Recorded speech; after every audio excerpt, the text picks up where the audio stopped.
नमस्कार साथीहरू, स्वागत छ तपाईँहरूलाई मेरो आजको नयाँ भिडियोमा। आज हामी आइपुगेका छौँ नेपालको निकै सुन्दर र शान्त धार्मिक तथा पर्यटकीय गन्तव्य सिजी टेम्पल अर्थात् सोस्छत धाममा। यो ठाउँ नवलपुर जिल्लाको देवचुली क्षेत्रमा पूर्व पश्चिम राजमार्गको नजिकै अवस्थित छ। नारायणगढबाट करिब 22 किलोमिटर पश्चिमतर्फ आएपछि पनि यहाँ सजिलै पुग्न सकिन्छ। बाहिरबाट हेर्दा सामान्य मन्दिर जस्तो लागे पनि सोस्छत धामभित्र प्रवेश गरिसकेपछि यहाँको वातावरण, संरचना र वरिपरिको हरियालीले छुट्टै अनुभूति गराउँछ। विशेष गरी यहाँको मुख्य आकर्षण भनेको एकाम्बेश्वर शिव टेम्पल हो। भगवान शिवलाई समर्पित यो मन्दिरको वास्तुकला र वरिपरिको संरचना निकै आकर्षक देखिन्छ।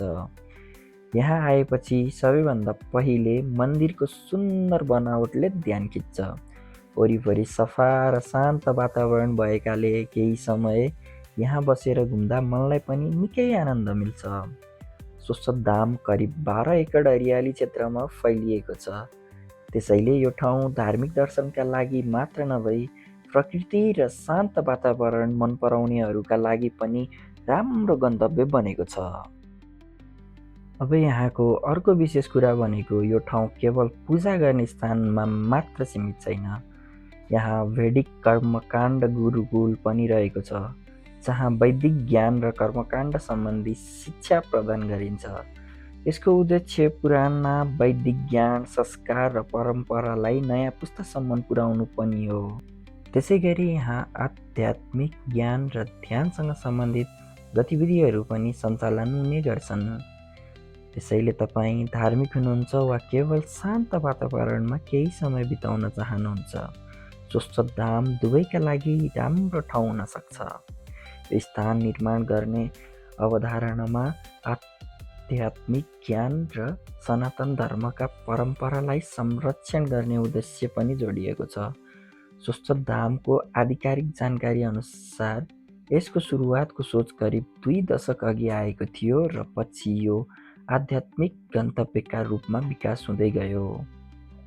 यहाँ घुम्दै गर्दा विभिन्न मूर्ति, सुन्दर संरचना, पानीको क्षेत्र र हरियालीले भिडियो बनाउन पनि निकै राम्रो दृश्य दिन्छ। मलाई व्यक्तिगत रूपमा यहाँको सबैभन्दा राम्रो कुरा भनेको यसको शान्त वातावरण लाग्यो। सहरको भिडभाड र दैनिक व्यस्तताबाट केही समय टाढा भएर यहाँ आएपछि वातावरण नै फरक महसुस हुन्छ। अनि अर्को राम्रो कुरा, यो ठाउँ पूर्व पश्चिम राजमार्ग नजिकै भएकाले यात्रा गर्दा बाटोमा घुम्नका लागि पनि सहज गन्तव्य बन्न सक्छ। यदि तपाईँहरू पनि नवलपुर, नारायणघाट वा यस आसपासको क्षेत्रमा घुम्न आउनुभएको छ भने सोस्छत धामलाई आफ्नो ट्राभल लिस्टमा राख्न सक्नुहुन्छ।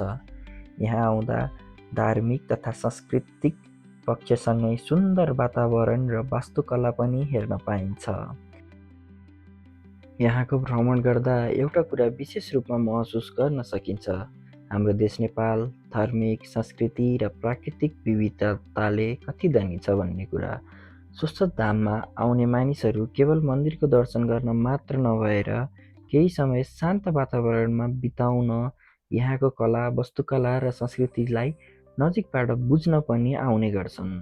यहाँको वातावरणमा एउटा छुट्टै शान्तपना महसुस हुन्छ। वरिपरि हरियाली, सुन्दर संरचना र धार्मिक वातावरणले गर्दा केही समयका लागि भए पनि दैनिक जीवनको व्यस्तता र भागदौडबाट टाढा भएको अनुभव हुन्छ।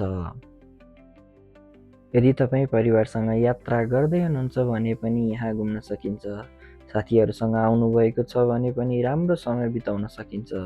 विशेष गरी नयाँ ठाउँ एक्सप्लोर गर्न र आफ्नो यात्रा क्यामेरामा कैद गर्न मन पराउनेहरूका लागि पनि यो ठाउँ निकै राम्रो गन्तव्य हुन सक्छ। मलाई लाग्छ नेपालका यस्ता धार्मिक तथा सांस्कृतिक स्थलहरू केवल घुम्ने ठाउँ मात्र होइनन्, यिनले हाम्रो इतिहास, परम्परा र संस्कृतिसँग पनि जोड्ने काम गर्छन्। त्यसैले तपाईँ नवलपुरतिर आउँदै हुनुहुन्छ भने सोस्छत धामलाई एकपटक आफ्नो यात्रा सूचीमा राखेर अवश्य आउनुहोला। समग्रमा भन्नुपर्दा सिजी टेम्पल अर्थात् सोस्छत धाम एउटा मन्दिर मात्र नभएर आध्यात्मिकता, संस्कृति, प्रकृति र पर्यटनलाई एकै ठाउँमा अनुभव गर्न सकिने गन्तव्य हो। यदि तपाईँलाई यो भिडियो मन पर्यो भने भिडियोमा लाइक गरिदिनुहोला, आफ्नो साथीहरू र परिवारसँग सेयर गर्नुहोला। यस्तै नेपालका नयाँ नयाँ ठाउँहरू एक्सप्लोर गर्ने भिडियो हेर्नका लागि मेरो च्यानललाई सब्सक्राइब गर्न नभुल्नुहोला। यति भन्दै आजको यस भिडियोलाई यहीँ समाप्त गर्छु। फेरि भेटौँला अर्को नयाँ ठाउँ र अर्को नयाँ भिडियोमा। सबैलाई धन्यवाद र सबैलाई नमस्कार।